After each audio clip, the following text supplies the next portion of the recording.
சேர்ந்து செதுக்குன ஈரநலம் இது பாறையா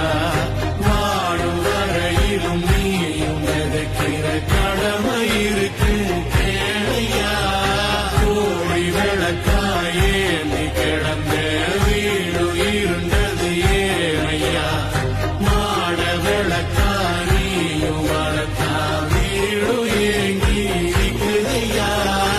எத்தனை சாமி வந்ததையா இது எந்தெந்த சாமி தந்ததையா எத்தனை பாட்ட சொன்னதையா அத சுத்து